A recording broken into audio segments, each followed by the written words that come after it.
Aujourd'hui, nous allons parler de Rosh Hashanah.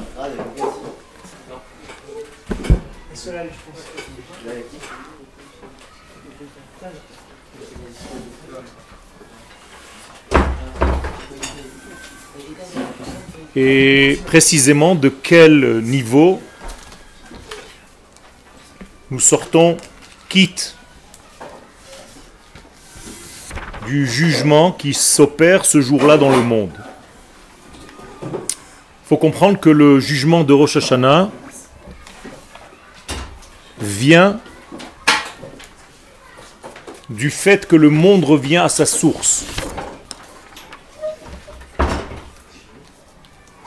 Il faut un petit peu dépasser le schéma que nous avons l'habitude de comprendre,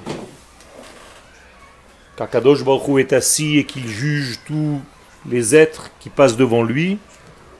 C'est sûr, c'est vrai, mais il faut savoir ce que ça veut dire.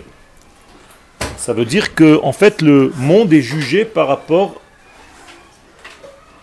à ce qu'il était au départ, à ce qu'il aurait dû être, à la première pensée divine. Et c'est pour ça que les sages nous disent que le monde revient en fait à sa source, à son premier degré. Et c'est à partir de ce premier degré, et je vous rappelle que ce premier degré, nous disent les Chachamim, Ratza Kadosh Baruch Hu livro et haolam bemidat ha-din. Étant donné que le premier degré du monde, c'est qu'Akadosh Baruch Hu voulait créer le monde par l'attribut de rigueur, de din, mais c'est à cet attribut-là que nous revenons. C'était pas le chesed? Pardon? C'était pas le chesed, le premier attribut? Non. Ratza Kadosh Baruch Hu livro et haolam bemidat ha-din. Kadosh Baruch Hu voulait créer le monde bemidat ha-din. Seulement après il a vu sha'olam eino yachol itkayem, que le monde ne peut pas résister, alors il a rajouté midat ha-rachamim. Mais ça ne change rien du tout, puisqu'au départ, c'est ce qu'il voulait. Donc, Rosh Hashanah, nous revenons à ce qu'il voulait. Il y a le vouloir et il y a le pouvoir. Il voulait que ce soit comme ça, mais le monde, avec sa faiblesse, ne pouvait pas résister à cet attribut-là. Et donc, à partir de ce moment-là, il a ajouté une autre mida, qui est une mida de miséricorde, pour que le monde existe. Qu'est-ce que cela veut dire? Ça ne veut pas dire qu'il a abandonné sa rigueur. Sinon, ça voudrait dire que Chas v'Shalom, Akadosh Baruch Hu s'est trompé. Il a voulu faire quelque chose, ça n'a pas marché, il a fait autre chose. Non. Il a tout simplement introduit une nouvelle notion qui est le temps. C'est ce qu'on appelle Midat HaRachamim. Et donc, il nous laisse le temps pour revenir à ce qu'il voulait au départ. Et au départ, je vous donc rappelle, c'est Midat Ad-Din. C'est la vérité absolue. Donc c'est une rigueur. C'est pas un petit peu comme ça, un petit peu comme ça va, on va faire comme ça, on va jouer un petit peu, on va adoucir, on va arrondir. Ça c'est déjà Midat HaRachamim, c'est déjà le temps. Mais Akadosh Baruch Hu, lui, quand il voulait créer le monde, c'était Midat Ad-Din. D'ailleurs, dans l'histoire du peuple d'Israël, il y a une personne qui s'est dit, moi, j'ai pas envie de jouer mon rôle d'homme comme ce qui s'est passé après, c'est-à-dire avec ce qu'Akadosh Baruch Hu a rajouté comme arrondissement des angles. Moi, je veux être dans la Mida du Din. Comment il s'appelle cet homme? Rabbi Akiva. Rabbi Akiva ne voulait pas Midat HaRachamim, il voulait Din. Et c'est pour ça qu'en réalité, quand il est arrivé à ce degré où on lui a arraché le cœur, Rabbi Akiva est mort de cette manière-là. On lui a brûlé le cœur et on lui a arraché la peau. C'est une mort très très difficile. Et ses élèves lui ont posé la question, Rabbeinu, comment tu te laisses Il dit, parce que toute ma vie, je voulais vivre dans cet attribut de rigueur, c'est-à-dire de comprendre ce qu'Akadosh Baruch Hu voulait dans l'absolu, pas après avoir fait les cadeaux qu'il nous a fait. Moi, je veux vivre au véritable niveau de ce que l'homme est, comme Akadosh Baruch Hu l'a pensé. Pas évident. ça veut dire qu'il était encore loin de ça, et que Moshe Rabbeinu était encore plus loin que lui. C'est pour ça que même Moshe Rabbeinu ne comprenait pas la Torah de Rabbi Akiva. Et quand Moshe Rabbeinu a vu qu'il ne comprenait rien, il a commencé à tomber et à être dans une dépression en fait, Moshe Rabbeinu. Et Akadosh Baruch Hu lui dit, tu ne peux pas comprendre cette Torah parce que toi tu viens dans un monde qui est déjà après le tikkun, après la réparation. Tu es en train de commencer un nouveau monde de réparation. Donc toi tu es bon, par nature tu es né bon. Vatere otoki tovhu. Quand il est né, il y a marqué que le bon est arrivé. Mais Rabbi Akiva lui vient d'un monde de l'autre côté. Et pendant les premières 40 ans de sa vie, il était dans l'autre face de l'univers, c'est-à-dire la face cachée du mal. Et il a fait un switch dans sa vie, et il est passé du côté du bien. Donc en réalité, Rabbi Akiva connaissait en fait et le monde des ténèbres qui a précédé, et le monde de la lumière du tikkun qui venait après. Alors que Moshe ne connaissait que la moitié, que le monde de la réparation, que le monde du bien. Et donc Akadosh Baruch Hu lui dit, si tu veux comprendre la Torah de Rabbi Akiva, il faut que tu repartes en arrière. Qu'est-ce que ça veut dire, il faut que tu repartes en arrière? Non, non, il est né bien. Il est né bien. C'est pas grave. Il est né bien, sa nature est bonne. Non. Rabbi Akiva est né dans un monde où le tikkun n'a pas encore commencé. C'est lui qui va faire le travail pour apporter toute la lumière à ce côté des ténèbres. Donc Rabbi Akiva, quand il était petit, on lui disait « Qu'est-ce que tu veux être quand tu seras grand ?» Il dit « Je voudrais mordre des Talmidei Chachamim, comme un âne mord les os jusqu'au bout. » C'est-à-dire je ne peux pas les voir. Ces religieux, ils me dégoûtent. Okay? C'est comme ça que Rabbi Akiva parlait quand il était jeune. Haviuli talmid chacham ve'enshecheu neshichat chamor. Apportez-moi un sage, je veux le mordre comme un âne mort. Et qu'est-ce que c'est la morsure d'un âne? Jusqu'aux os. Donc il a fait un travail énorme. Moshe Rabbeinu, non. Moshe Rabbeinu vient d'un monde de bien, directement. Donc pour comprendre le monde de Rabbi Akiva, qu'est-ce que dit la Gemara? Lech leachorecha. Va en arrière. Donc Moshe Rabbeinu, dans le premier sens du texte de la Gemara, c'est comme si on lui avait demandé va t'asseoir derrière la classe, au fond de la classe. Mais en fait, ce que je viens de vous enseigner, c'est que Moshe Rabbeinu était obligé de faire une marche arrière pour voir le film comme Rabbi Akiva. C'est-à-dire le monde où le noir domine, chas v'shalom, pas la lumière d'Akadosh Baruch Hu. Et ça, c'est tout un travail. Donc je reviens à mon texte, je reviens à notre cours. Rosh Hashanah, pourquoi ça s'appelle Yom Hadin? Pourquoi c'est le jour du jugement? Parce que c'est le début de quoi? Du monde. On revient comme au premier degré du monde. C'est-à-dire à quoi? À la première volonté divine, qui était quoi? Les rachamim ou le din? Le din, la rigueur. Donc c'est le jour où quoi? Où on se souvient de quoi en fait? De la création du monde qui est en réalité au départ le jour de la rigueur. Donc comment on va appeler ce jour-là dans vos marzorim de prière? Yom HaZikaron. Le jour où on se souvient que quoi? Que le monde, c'est pas viens on enjolive les choses, on va faire arrondir. Akadosh Baruch Hu, il a une Mishnah Broura, c'est-à-dire une direction claire de ce qu'il veut de ce monde.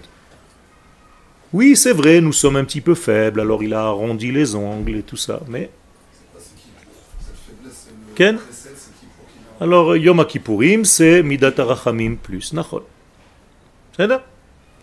Mais la véritable lumière, c'est Rosh Hashanah. Ori, c'est Rosh Hashanah, ma lumière. Les David Adonai, Ori veish'i. Ori, c'est Rosh Hashanah. Ma lumière. La lumière, c'est Or, c'est ce qu'Akadosh Baruch Hu veut au départ. C'est un axiome de base. C'est comme ça que le monde doit être. Tu peux pas, je te donnerai du temps. Comment on appelle ça, je te donnerai du temps? Rachamim. Ça vient du mot rechem, c'est le ventre de la femme, la matrice. Qu'est-ce que fait le bébé dans le rechem? Il a du temps pour passer du monde des neshamot au monde des humains. On lui donne 9 mois dans le ventre. Donc ça s'appelle rachamim. Encore une fois, chaque fois que vous entendrez le mot rachamim, comprenez que c'est du temps. C'est pas qu'Akadosh Baruch Hu a laissé tomber sa midat hadin. Il nous fait des rachamim. Un exemple. Si le papa voit que son fils a fauté et que chas v'shalom, le papa veut lui balancer une pierre sur la tête. Un exemple, stam. Il est cool ce papa. Maintenant, si le fils lui dit, écoute, papa, fais un effort, je suis quand même jeune, j'essaie de faire des choses, mais j'arrive pas. Maintenant, si le père dit, bon, ben, je te balance pas la pierre, qu'est-ce qu'il va dire le fils? Merci. Non. Il va dire, mon père, il sait pas ce qu'il fait. Donc, il n'a pas de conduite claire. Mais si le père, il a une combine, qu'est-ce qu'il fait? Il va moudre la pierre en poudre. Il va prendre toute la pierre qui devait lui balancer sur l'enfant. Il n'a pas laissé tomber sa colère, c'est-à-dire il a une vision claire des choses. Tu es en train de fauter, tu mérites une pierre, mais au lieu de la recevoir comme elle est maintenant, je vais la rendre poussière. C'est la même pierre. Et je vais te balancer des morceaux de poussière de temps en temps. C'est plus agréable. Là, l'enfant, il se dit, mon père, il a une direction dans la vie qui est très nette. Il n'a même pas abandonné sa première idée. Il a trouvé juste une combine pour se mettre à mon niveau. Mais moi, si je suis intelligent, maintenant c'est l'enfant, à chaque fois que je reçois un petit peu ces petites poussières, à quoi je dois penser? À la pierre que j'aurais dû recevoir, mais comme je suis faible, eh bien on a transformé cette pierre en poussière. La même chose avec Akadosh Baruch Hu. Akadosh Baruch Hu ne s'arrête jamais et ne change jamais. Qu'est-ce qui se passe? En fait, c'est à notre niveau que les choses changent. Quel? Il y a quelque chose, si j'ai bien compris. Il y a le din, donc normalement on devait être créé de façon figée et pas évoluer dans le temps. On était créé. Non, pourquoi tu dis que din c'est figé? Parce que vous avez dit que Rachamim c'est le temps. Donc si on enlève ça, la notion de temps, il ne reste plus qu'on était des êtres qui étaient comme l'essence de ce qu'on doit Nachon, Nachon, On était notre Nachon, Nachon. Donc en fait, ce que tu viens de comprendre, c'est que la mida de Rachamim permet une évolution des choses. C'est ça. Nachon, tout à fait. Quel? C'est quand même lui c'est Dieu qui a le contrôle sur tout ce qui va se passer. Tout à fait. Qui a créé d'abord, on va dire, cette complexité dans le monde et qui a amené après la... Tout à fait. Donc pourquoi il a fait ça? Pour donner la place à ta question et à tout ce que tu es.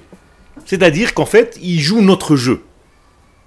Comment on dit ça dans le langage de la Torah? Dibra Torah kelshon bnei Adam. La Torah, elle parle un langage humain, alors qu'elle vient de Dieu. Mais elle se met à notre portée, elle nous donne la possibilité d'être, elle nous met dans une arène. Akadosh Baruch Hu, c'est comme un jeu, entre guillemets, il nous dit allez jouer. C'est sûr que je domine tout, mais je vous laisse la place de croire, d'évoluer, de choisir.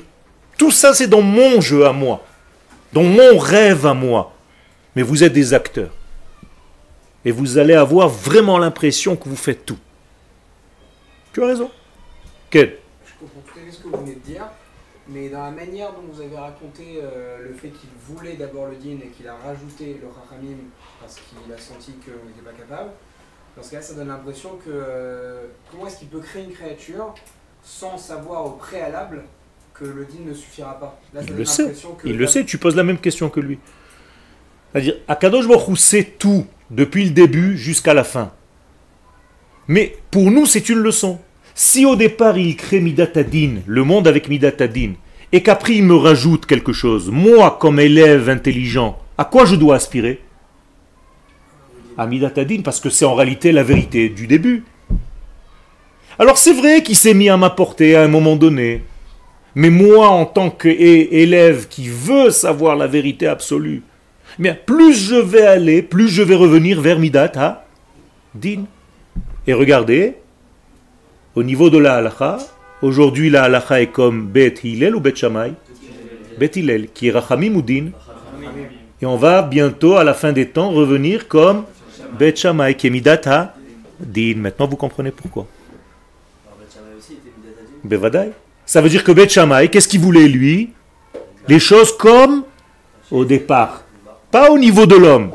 Laisse-nous tomber, nous on est des faibles, ça ne m'intéresse pas. Moi je veux jouer dans la cour des grands avec la vérité d'Akadosh Baruch Hu comme lui la veut.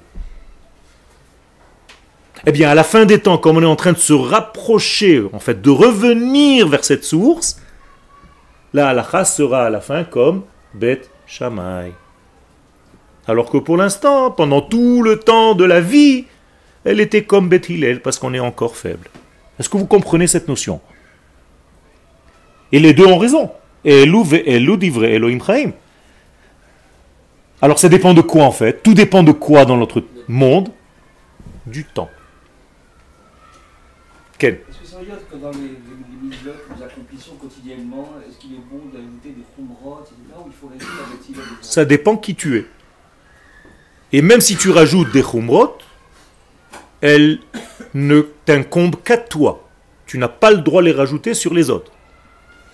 Est-ce que c'est une bonne chose de s'imposer des... Tu peux, si tu es, c'est pour ça, si toi tu es faible dans ta vie et sans ces nedarim, sans ces khumrot, tu sens que tu vas tomber, eh bien la Torah te permet à toi d'aller un petit peu plus loin, de te mettre des gardes, des gardiens. Mais ne va pas confondre ça avec la halakha. Et la plupart du temps, les gens te donnent des halakhot qui ne sont pas la halakha, qui sont déjà des khumrot. Alors que tous les gens dans la rue ne sont pas à ce niveau-là. Alors arrête d'apporter ce que toi tu t'es pris sur toi et de le transmettre d'une manière erronée aux gens. Ken? Et à votre avis, est-ce que ce temps dont vous parlez, est-ce qu'il dépend de nos actions ou est-ce qu'il est défini au préalable et on risque par exemple de rater le coche si on n'arrive pas au bon moment à arriver à ce niveau-là? Alors à mon avis, Yoel, le prophète, à mon avis, Ken, on ne risque jamais de rater le code puisqu'en réalité, Akadosh Baruch Hu ne peut pas rater sa création. Donc il y a un temps limite où toutes les choses vont se mettre en place d'une manière ou d'une autre. C'est-à-dire que nous sommes limités dans cet espace-temps, dans ce grand jeu, dans cette arène. Et comme dit la Gemara dans Sanhedrin 96, ce temps-là c'est 6000 ans. Enlever des 6000 ans, 272 heures ou jours ou années. Erev, puisque la lumière du Shabbat, ça commence à Erev Shabbat. Donc si Shabbat c'est l'an 6000, Erev Shabbat, là où le Shabbat rentre, c'est 6000 moins Erev. Erev c'est Ain Resh Bet, 272. Ça fait combien 6000 moins 272? 5728. C'est bon, le compte est bon? 5728, c'est quoi? 1948, 68. Non, 5708, c'est 1948. C'est, en fait, Yafemot, la guerre des 6 jours. Donc, à partir de la guerre des 6 jours, nous sommes dans Erev Shabbat. Nous sommes rentrés déjà dans la... Vous êtes normalement censé déjà avoir fini votre mikvé. Sinon, vite. C'est là. Et par rapport à ce que vous dites, est-ce qu'on pourrait comparer Hachem à un sculpteur qui aurait pris une matière brute et qui Non, parce que le sculpteur ne prend qu'une matière qui existe. Kadosh Baruch Hu, lui, crée cette matière. C'est pas pareil. C'est pour ça qu'en hébreu, il n'y a pas de création à part Dieu. En français, tu peux dire un créateur de mode. Quand on rentre dans mon studio de peinture, on me dit « Ah, vous êtes un créateur ». Je dis « Non, je ne suis pas un créateur ». Un créateur, c'est quelqu'un qui crée à partir de rien. Moi, je prends une matière et je fais quelque chose. C'est pas pareil. Donc revenir au dit, c'est revenir c'est revenir à la première apparition de la matière. Exactement. Est-ce qu'on est obligé de dire que c'est une création à partir de rien? Non. Dans notre langage humain, on dit ex nihilo, yesh me ain. Mais le rien, le ain duquel nous parlons, ça ne veut pas dire un rien.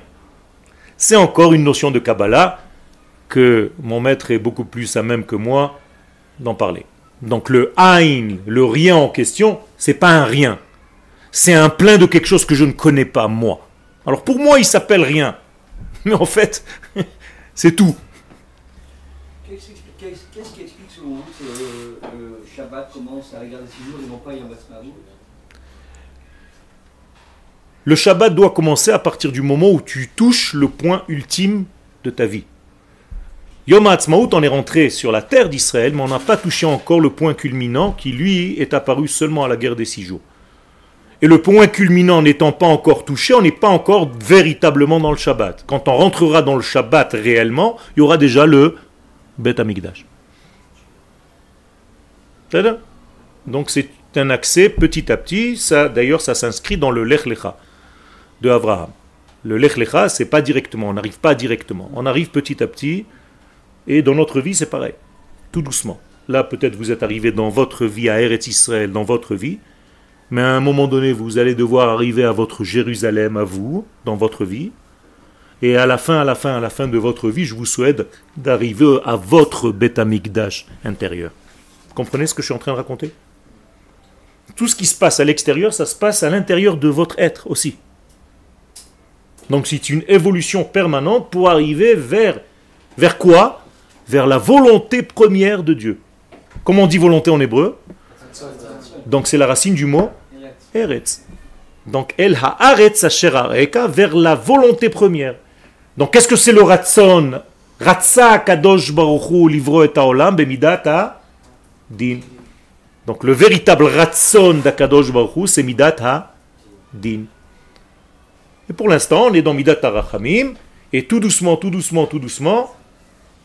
qu'est-ce qui va se passer en fait? Puisque je vous ai dit que le rachamim, c'est le temps, donc vous allez sentir que le temps va se rétrécir. Et donc si vous sentez aujourd'hui que le temps passe plus vite, alors que la montre c'est la même, c'est parce que nous revenons vers un monde qui va perdre la notion du temps. Donc tout va devenir très rapide. Vous avez compris? Je vais vous dessiner une pyramide. Cette pyramide, imaginez-vous que le sommet de la pyramide, ce soit l'éternité. Qu'est-ce qui se passe dans l'éternité? Tout est un, on est d'accord? Mais quand je descends dans ce monde, je descends sur deux champs. Donc je m'éloigne de ce point et je suis en train de créer en fait un point A et un point B. On est d'accord? Cette notion-là, c'est le temps. Plus nous revenons vers Akadosh Baruch Hu au niveau de notre histoire, plus ce temps va se diminuer. Regardez bien, ici il y a une très grande distance, donc les causes et les effets sont loin l'un de l'autre. Plus je vais remonter vers le 1, plus la distance va se diminuer entre la cause et l'effet, jusqu'au moment où tout va être en même temps. C'est-à-dire une femme va être enceinte et va accoucher en même temps. Les gens vont écraser les raisins, il va sortir déjà la bouteille de vin en même temps. Les gens vont labourer un champ et vont déjà cueillir en même temps.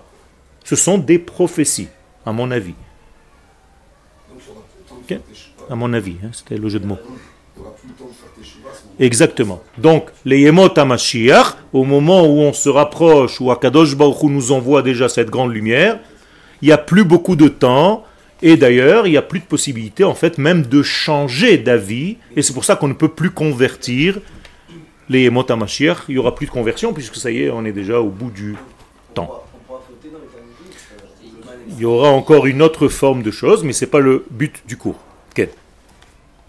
J'ai pas très bien compris. En fait, vous avez dit qu'aujourd'hui, on écoutait Beit Hillel. Quel? On écoutait Midat HaRachamim. Nachon. Et donc comment ça se fait qu'il y a certaines choses où on écoute Beit Shammai? Justement, parce qu'il a raison aussi. Et il y a des moments dans notre histoire où on est obligé de... Exactement. D'aller jusqu'au bout de la chose. Mais elle existe toujours, cette Ben vadaï qu'elle existe. C'est pas parce que toi tu ne l'appliques pas qu'elle n'existe pas. C'est une vérité. Elle attend juste son temps. Elle n'a pas été remplacée en fait. Exactement. On l'a Pourquoi rajouté. certaines choses et pas d'autres en fait? Parce qu'il y a des discussions dans ce monde où, lorsqu'on dépasse un certain seuil, il faut dire stop. Là, ça va être trop dangereux. Donc revenons à l'essence. D'accord? Et l'essence, c'est Midatadin. Donc il y a des moments dans ta vie où tu peux pas jouer toujours. Bon, allez, laisse-lui encore un petit peu, fais ci, fais ça. Quand le temps arrive, c'est le temps. Par exemple, l'entrée du Shabbat, tu joues un petit peu, lui il fait rentrer Shabbat maintenant, toi dans 10 minutes, lui dans 20 minutes. Mais quand c'est rentré, c'est fini. C'est Midatadin. D'accord? Donc Midatadin, c'est une vérité absolue qui est difficile à concevoir par les hommes. Parce qu'on n'arrive pas à donner un point précis à cette Midatadin. Parce que nous sommes dans un monde de deux. Alors que Midatadin, elle est dans le monde de un. Justement, ceux qui s'obligent à faire des khumrot, à faire des choses jusqu'au bout, ils essaient au maximum de se rapprocher de cette. C'est ça, mais parce qu'ils ont peur, parce qu'ils ont des faiblesses, parce qu'ils savent que s'ils ne donnent pas cette Midatadin, ils vont tomber et ça va partir en cacahuète. Ok. D'accord. Mais pourquoi on dit toujours de favoriser la main droite alors Hachem, la bonté Justement, parce que la main droite, elle va rajouter en fait, elle va bonifier, elle va adoucir notre faiblesse. Parce que Midatadin, si le monde était que sur Midatadin, qu'est-ce qui se passerait? Tout le monde serait mort. Il a tout compris. Tu dis la shonara, qu'est-ce qui se passe? Ta langue, elle s'arrache immédiatement. Ben oui, elle est remplie de vermine, remplie de machin, directement. Tu allumes, je sais pas moi, un feu Shabbat, ta main se paralyse. Tu voles, ta main est coupée, on t'arrache. Mais on ne peut pas vivre de cette manière-là. Alors on nous dit, tant que nous sommes dans un monde où nous sommes encore dans cette faiblesse, il faut que la main droite domine la main gauche. On peut choisir si on vit dans le djinn ou dans la Khamim. Encore une fois, j'ai dit ça dépend du niveau de l'homme. C'est pour ça que Rabbi Akiva, lui, il pouvait choisir. Regardez Rabbi Shimon Bar Yochai, il a choisi. Bevadaï. Alors qu'il a fini sa vie en disant Ana bechavivu tatal yamilta. Ok? Tu connais ce passage? Ok? C'est-à-dire, moi, j'ai fait toute ma vie des efforts pour, en fait, dévoiler ce din, mais sans brûler le monde.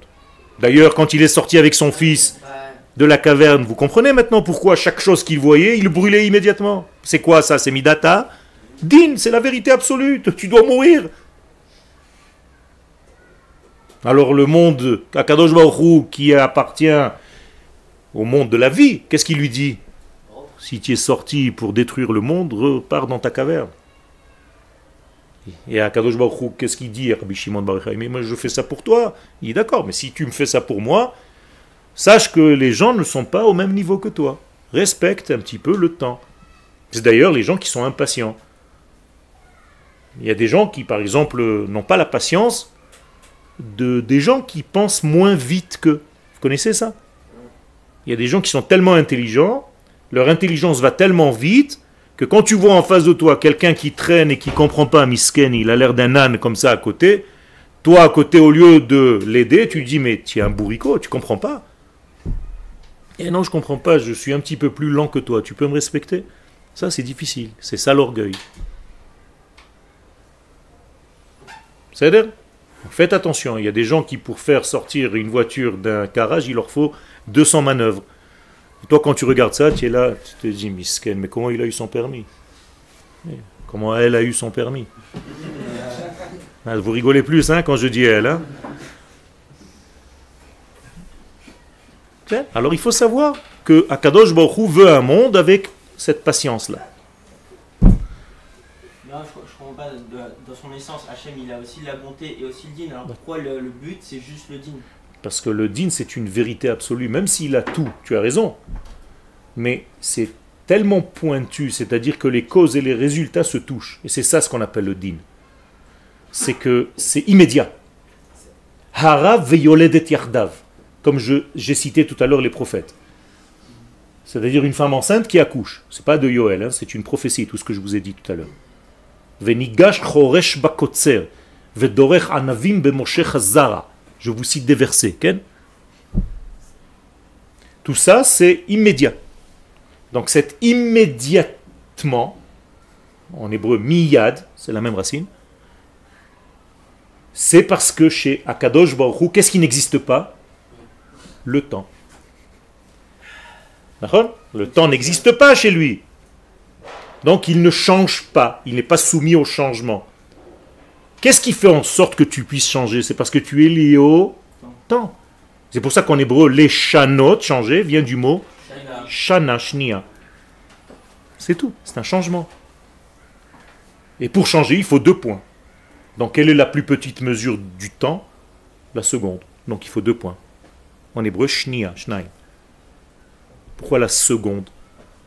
Du coup, le temps voit la chaîne alors. Le temps est- Exactement. Le temps, c'est un des voiles ou un des filtres par rapport à l'infini. Nachon. Quel? Vous avez dit que Kadosh Baruch Hu, il n'a pas de temps. Nachon. Mais c'est écrit, je crois, c'est dans la Gemara, on dit qu'en gros, un jour, c'est considéré. Nachon, pour nous. Pour nous. Pour nos comptes à nous. Oui, mais on dit que pour nous, c'est un jour. Nachon. C'est-à-dire qui elef shanim be'enecha, à tes yeux, en nous regardant à nous, pas chez toi. Tout est par rapport à comment il nous regarde à nous, pas chez lui. D'accord? Quand je te regarde, je sais que un jour pour moi, ce que j'ai marqué un jour, c'est 1000 ans chez toi. Mais c'est toujours pour toi. Moi, j'ai ni un jour, ni 1000 ans, ni rien du tout. Je suis en dehors de tout ça. Sinon, j'aurais été moi-même, en tant que créateur, limité. Chas v'shalom. Tu ne peux pas dire que Dieu est limité de quoi que ce soit. Ni dans le temps, ni dans l'espace, ni dans rien du tout. Alors pourquoi il arrêterait le temps s'il est pas Pour faire en sorte que le monde revienne à une valeur qui est beaucoup plus proche que lui. Donc pour vous, après la fin des temps, il y aura encore quelque chose. Pour moi, Enfin, quand on dit la fin des temps, c'est la fin des temps que vous connaissez. C'est le début d'un autre temps. D'accord? après, on passera, D'une autre dimension, on va dire plus exactement. après, on passera à Midatali. D'accord. Il a testé avec Adam Arishon, Le quoi? le djinn. Adam Arishon, le jour où il a été créé, c'est le même jour où il a fauté. Donc en fait, tout se passe dans le 6e jour de la création, qui correspond au 6e millénaire. Il a été représenté. Le même jour. Et il a fait tchouva le même jour. Et il est rentré dans le Shabbat. Après cette tchouva-là, il a cru qu'il était mort. Et c'est tout ça, ça s'est passé juste à l'entrée de Shabbat. C'est-à-dire au niveau du temps, maintenant. Vous avez compris qu'on est aujourd'hui au même niveau que là où Adam Rishon a fauté. Donc nous avons la possibilité maintenant de faire tchouva. C'est quoi notre faute? Quel? Faute de nom? C'est quoi notre faute? C'est tout simplement continuer ce qu'il a fait. C'est-à-dire mettre ton cerveau intelligent humain avant la vie. Est-ce que tu comprends et c'est pour ça que tu fais, ou bien est-ce que d'abord tu vis et tu cherches à comprendre? C'est bien. Et comme Adam Rishon a été jeté du jardin d'Éden, nous aujourd'hui, à la fin donc de ce 6e millénaire, on est censé revenir au Gan Eden. C'est pour ça que vous êtes revenus en Israël. C'est maintenant qu'on revient. C'est maintenant le retour. Allez à l'aéroport, toutes les semaines, il y a des avions qui arrivent. Pourquoi? Parce que tous les morceaux d'Adam Rishon reviennent au Gan Eden. C'est quoi l'intérêt du Olam Haba s'il n'y a plus cette notion de temps et de progrès alors? Il y a un autre Olam Haba. Chaque Olam Haba, il a un autre Olam Haba qui est beaucoup plus profond que lui. C'est quoi ton Olam Haba maintenant, toi? Ta Neshama. C'est quoi ton Olam Hazé? Ton corps. Maintenant, je prends que ta Neshama. Est-ce que ta Neshama, elle a un niveau beaucoup plus profond? Oui. Alors c'est son Olam Haba, elle. Tu comprends? Et elle n'a plus la notion de temps. Donc elle a plus la notion de temps. Nahon. Alors- Exactement. Donc la Neshama, en réalité, elle est hors du temps. Donc elle est éternelle. Et donc c'est quoi l'intérêt des différents Olam Haba? Que le Olam Hazé vive au même niveau que le Olam Haba. C'est-à-dire que toi-même, au niveau de ton physique corporel, tu vives éternellement. Donc la mort est un scandale. C'est une honte. C'est comme dit le prophète Ishaïa, Vecherpat amo yassir. Donc le fait qu'on meurt aujourd'hui, c'est un problème. On n'aurait pas dû mourir. Si on meurt, c'est que notre corps n'est pas au même niveau que la Neshama qui est intemporelle. Quel est l'intérêt de vivre si c'est une éternité. Ah, toi tu dis on s'ennuie, c'est ça? Pas qu'on s'ennuie, mais il n'y a plus de notion de temps. Parce qu'il y a d'autres notions. Comme les chachamim, yoshvim venehenim miziv hashrina. Si un jour tu te délectes de la shrina, tu vas venir me dire, oublie le temps, je kiffe trop. D'ailleurs, quand tu kiffes vraiment, qu'est-ce qui se passe? Exactement, le temps passe trop vite. Alors que quand tu souffres, le temps ne marche pas. Les gens qui comprennent rien dans un examen, ils sont tout le temps avec la montre, miskenim. Ceux qui comprennent le sujet, quoi, c'est déjà fini? Mince. Ouais, c'est la même chose. Ben, tout simplement parce que quand tu ne fais rien et qu'il n'y a pas de tochen, il n'y a pas de fond dans ce que tu fais, tu t'ennuies, donc c'est lourd. Et le temps, ça pèse. Quand on me dit, par exemple, dans un cours, waouh, il reste plus qu'un quart d'heure, ça veut dire que les élèves ont kiffé. Je suis content. Mais si le type, il est, quand est-ce que ça se termine déjà, j'en peux plus, c'est un problème, il faut que je me pose des questions. Quand on met le corps en action, c'est pareil aussi. Quand le corps il souffre, le temps il sera long.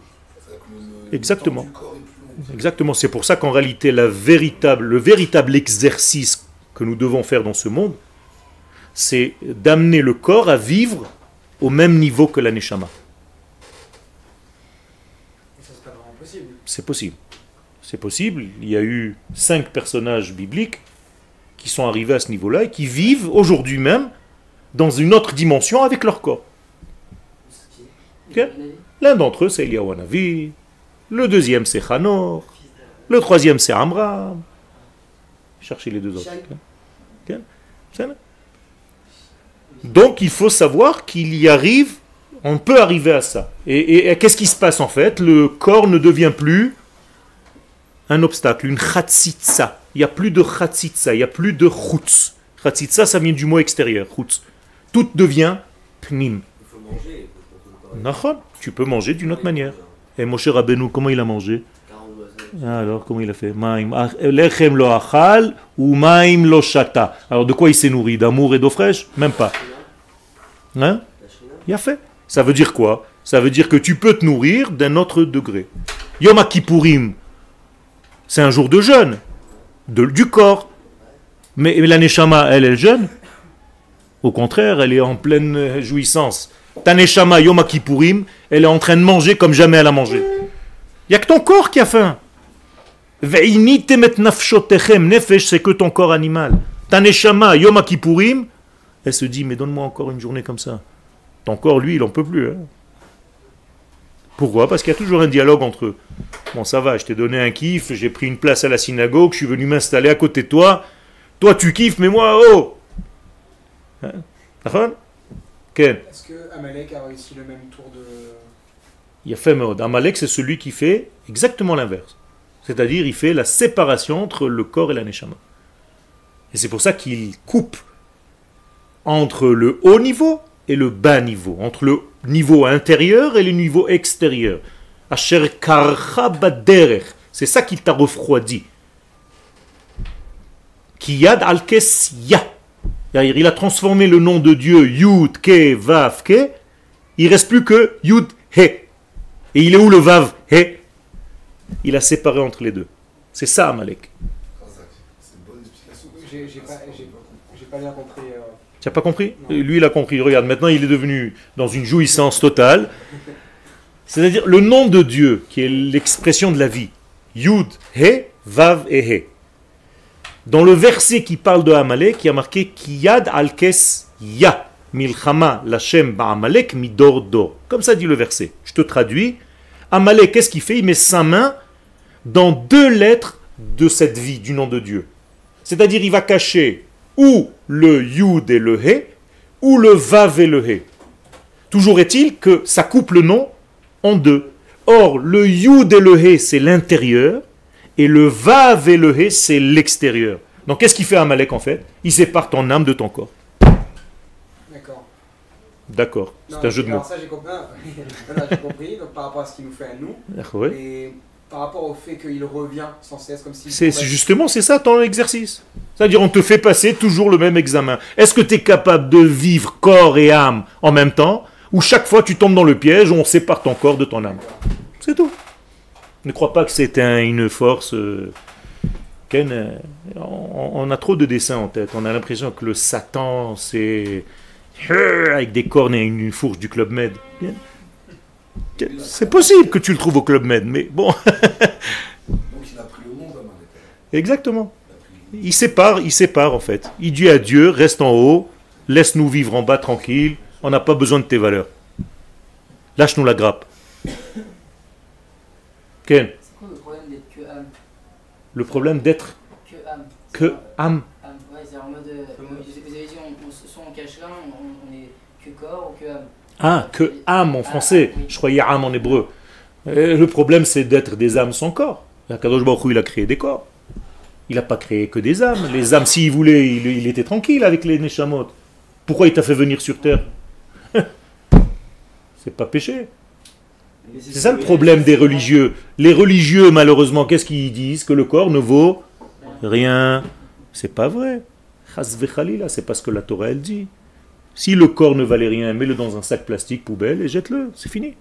La neshama, elle est toujours vivante. C'est pas vrai. Faites très attention à vos corps. Vous avez une mitzvah de faire attention à votre corps. Parce que c'est une enveloppe qui n'est pas moins kodesh que la neshama.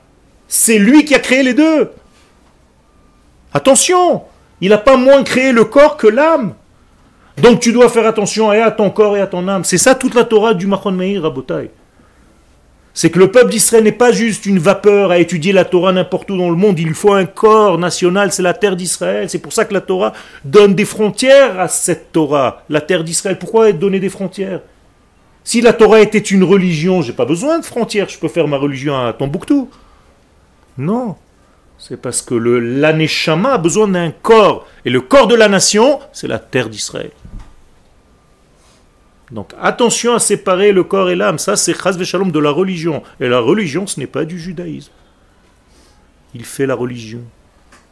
Mais est-ce qu'on peut dire qu'Amalek, il a volé Hachem? Non, Amalek, c'est une création d'Akadosh Baruch Hu.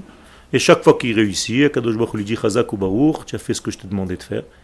C'est l'autre qui est un naze. Donc il faut qu'il revienne un petit peu à ses valeurs, c'est tout. Quand tu as battu Amalek, qu'est-ce qui vient? Il te serre la main, il te dit Chazak, moi j'étais envoyé comme un ange juste pour t'embêter, mais je vois que tu as réussi. Quand il nous dit de l'exterminer, alors c'est quoi? Exterminer mitachat hashamaim, sous le ciel. Il faut faire attention au verset. Ça veut dire qu'au-dessus du ciel, il n'y a rien à enlever. C'est ton allié même en fait. Exactement. C'est ton allié en fait. C'est quand tu veux gagner un combat, on va te mettre un ennemi à ta hauteur ou pas? Les fachot à ta même force. Sinon, ça sert à quoi? Un champion du monde, il fait 120 kilos. Misken, tu lui mets un poulet rôti à côté de lui qui fait 40 kilos. Ça sert à rien. Viens, on te met quelqu'un en même gabarit que toi, même force que toi. Donc Amalek, c'est l'antithèse d'Israël. C'est le même gabarit dans le mal. Mais c'est aussi une création de Dieu. C'est pas on n'est pas dans les dessins animés japonais, les forces des ténèbres contre les forces de la lumière. Il faut arrêter avec tous ces Rita Repulsa et tout ça. Est-ce qu'il n'avait pas un libre arbitre pour prendre le Vav et Hachem et lui... Non, c'est pas une question de libre arbitre. C'est pas une question. C'est toi-même, tu peux le faire tout seul. À chaque fois que tu dis à Kadosh Baruch Hu, laisse-moi faire ma petite bêtise maintenant. Sors un petit peu, laisse-moi tranquille, j'ai envie de fauter. Tu fais toi la même chose. Tu sépares les 2 degrés, c'est tout. Le Hari Akadosh nous dit que quand un homme faute, sa neshama elle sort de lui. Donc qui est resté maintenant? Que la partie corporelle. C'est exactement pareil. C'est exactement ce qu'on vient de dire. Mais nous, qu'est-ce qu'on dit? Bayom Aouye Adonai Echad ou Shmo Echad. C'est ça qu'on veut arriver à être. C'est que tous soient un dans une seule unité, corps et âme. Pas par hasard que c'est cette expression-là, corps et âme. Je me suis donné. Aujourd'hui, si tu te dis, moi je me suis donné que âme, il est où ton corps? Il y a un problème. Un jour, j'étais en train de donner un cours à Jérusalem, dans une Hanouka de Beit, un Beit Vagan, et pendant le cours, à la fin du cours, c'était en soirée, un rabbin de France, un grand rabbin de France arrive, Et il rentre dans le cours et je termine mes paroles. Et avant que je termine mes paroles, il me fait comme ça. Je lui dis, Kvodara, oui. Il me dit, vous savez que, parce que j'ai parlé de l'importance de venir habiter ici.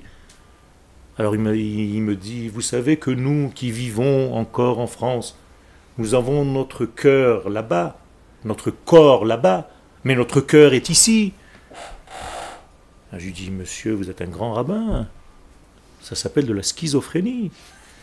Il faut que votre corps et votre cœur soient au même endroit. Ça suffit. Vous n'êtes pas malade. Alors faites en sorte que votre cœur rejoigne votre corps. Ce serait beaucoup plus normal. Arrêtez de vivre. Vous savez comment ça s'appelle cette maladie? Bipolarité. Shem Yerachem. Que Dieu nous préserve. On n'est pas bipolaire, nous, on est en Eretz Israël, corps et Neshama. S'il n'y a plus de rave en France, je ne sais pas comment on va... Qui est-ce qui va... Oh là là. C'est vrai, Comment on va faire? Comment on va faire? Dites-moi, il n'y a plus de rave. Mais toute la... Mais c'est fini. Tout Akadosh Baruch Hu, Ken, il nous donne une Torah avec sa volonté à lui et ce qu'il veut. Toi et moi, on ne sait pas ce qui est bon. On est obligé de voir dans la Torah. Donc la Torah, elle nous dit ce qui est bon. Et elle nous dit, long, large, en travers, venez habiter, hériter cette terre, parce que c'est là où je me dévoile. Qu'est-ce que tu me racontes? Des histoires de un ou l'autre ou trois. Et Baruch Hashem, aujourd'hui, c'est le cas. Toute la Torah est revenue sur la terre, et il ne reste plus rien. Quel? Dire que celui qui étudie en dehors de la terre d'Israël, il est dans le péché. Il y a un problème, oui, un grand problème. C'est pas facile. C'est un grand, grand problème. Les Chachamim nous disent que c'est juste un entraînement. D'accord. Où on est en galoute? En France, on est en galoute. D'accord. Donc c'est en fait un problème. C'est un problème de ne pas vivre réellement sa véritable vie au niveau de son identité. Si vous voulez, j'ai des références de Chesed le-Avraham, Ravi Avraham Azoulay, qui dit des choses très très graves à ce sujet, mais je ne veux pas vous faire peur avant Rosh Hashanah. Quel? D'accord. C'est tout simplement parce qu'il n'accepte pas le fait qu'aujourd'hui nous sommes dans une royauté. C'est tout. Il n'appelle pas ça Malchut. Aujourd'hui on a un problème avec certains, c'est des grands penseurs, je ne mets pas en question leur grandeur de Torah ni rien du tout. Chas v'shalom, attention, hein, ne comprenez pas mal ce que je suis en train de dire. Mais ou tu considères que l'État d'Israël d'aujourd'hui c'est une royauté, ou bien tu ne considères pas que c'est une royauté, auquel cas tu te dis on est encore en exil partout dans le monde. Ça reste toujours du débat. Nachon, mais Baruch Hashem, la plupart des Gdolei Israël, et surtout aujourd'hui, on fait pencher la balance. La preuve c'est que la Torah, toute la Torah maintenant, se trouve sur sa terre. C'est-à-dire tous les grands de Torah, la Torah se trouve, il n'y a plus rien en dehors, il n'y a plus de yeshivot en dehors d'Eretz Israël, tout est là. C'est fini, c'est plus... il y a une ou deux yeshivot qui sont avec 200, 300 personnes, c'est pas... L'essentiel de la Torah est revenu à la maison, quoi. Mais Rav, aux États-Unis, c'est énorme par rapport à Israël. C'est énorme au niveau de quoi? De la superficie. Non, il y a encore 10 ans, il y avait plus de juifs aux États-Unis et plus de... Tu es en train de me donner raison. Tu me dis il y a encore 10 ans. Donc aujourd'hui, on est à égalité déjà. Non, il n'y a plus rien. Il n'y a plus rien. C'est fini. Oui, mais ça fait 10 ans. Ça fait 10 ans. Donc le temps passe doucement. Parce que ça fait mal, comme on a dit tout à l'heure. Donc ça passe doucement. Mais la totalité du peuple d'Israël cette année est déjà sur sa terre, Be'ezrat Hashem. Et malheureusement, peut-être tu ne connais pas les chiffres, mais l'assimilation en exil est de 70 à 75 ou 80%. Donc même si tu crois qu'il y a beaucoup de juifs, là, les juifs que toi tu en parles, c'est même pas 2% là-bas, malheureusement. La plupart tu ne les connais même pas. C'est pas ceux qui sont encore habillés en noir. Hein. Parce que là tu rentres dans une synagogue, tu vas voir 400 juifs, mais il y a 400 000 dehors que tu ne verras jamais. Ils sont déjà mariés avec des goyots, qui ont déjà des enfants qui ne sont pas juifs. Et quoi, c'est pas péché tout ça? Ken? Ken. Alors je vais te répondre comme disait Manitou. Pour toi, elle a déjà de la place, donc tu es là. Baruch Hashem. Et en plus de ça, elle s'appelle Eretz HaTzvi, c'est-à-dire qu'elle a une capacité à s'élargir d'une manière miraculeuse, comme il est dit dans la Gemara, Me'olam lo amar Adam tsar li hamakom she'alin beYerushalayim. Personne n'a jamais dit j'ai pas de place pour dormir à Jérusalem, c'est-à-dire qu'il y a une, étant donné que c'est makom she'eino min amida, c'est-à-dire c'est une place qui ne prend pas une place. Je t'envoie à Masechet Yoma qui parle de Yom Kippourim pour que tu comprennes comment dans le Beth Amikdash il y avait une notion qui s'allergissait, où tout le monde était serré quand ils étaient debout, et quand ils se prosternaient, il y avait de la place pour tout le monde. Et les Chachamim nous disent que la terre d'Israël a un secret, c'est qu'elle contient beaucoup plus que ce que tu peux, toi, compter avec ton cerveau humain, cartésien. Ken, on n'a pas beaucoup avancé, mais c'était juste pour Rosh Hashanah, hein, tout ça, on n'a même pas... Ken, vous êtes dans les questions. On va commencer les cours, je pense, après les fêtes, parce que pour l'instant, vous êtes encore dans le passage entre la France et Eretz Israël. Donc, je respecte votre passage. Je passe avec vous. Pour revenir à Rosh Hashanah, la Teshuvah, l'union en fait du corps et du gouffre, c'est le gros problème de la Teshuvah. C'est tout simplement ça, la Teshuvah. C'est de faire venir qui vers qui? Non, mais qui va vers qui? Toi, tais-toi, tu as tout compris, toi. Il a fait, donc la Neshama vers le corps, et non pas le corps vers la Neshama. C'est ça, monter le corps au niveau de la Neshama. C'est permettre à la Neshama de venir en lui. C'est ça, monter. Tu conduis? Tu n'as jamais conduit une voiture? Quand tu conduiras une voiture, tu verras que de temps en temps, tu es debout comme ça, enfin assis, avec ton volant, et tu vois une voiture en train d'avancer ou de reculer, toi tu as l'impression que c'est toi, et tu appuies sur le frein comme un fou, alors que c'est l'autre qui est en train de bouger. Mais c'est exactement pareil. Quand je dis que le corps doit monter au niveau de l'âme, c'est tout simplement permettre à l'âme de descendre au niveau du corps. C'est ça, ça s'appelle monter. Tu es monté en Israël? Oui, tu es monté. Et pourtant, qu'est-ce que tu as fait? Tu sais ce que tu as fait? Tu as fait descendre Dieu sur terre. Oh, respectez-le les mecs.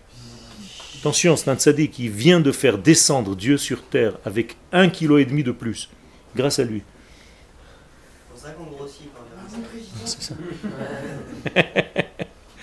C'est ça. C'est ça le Inyan. Il y a d'autres questions ou on vous libère? Merci pour le compliment.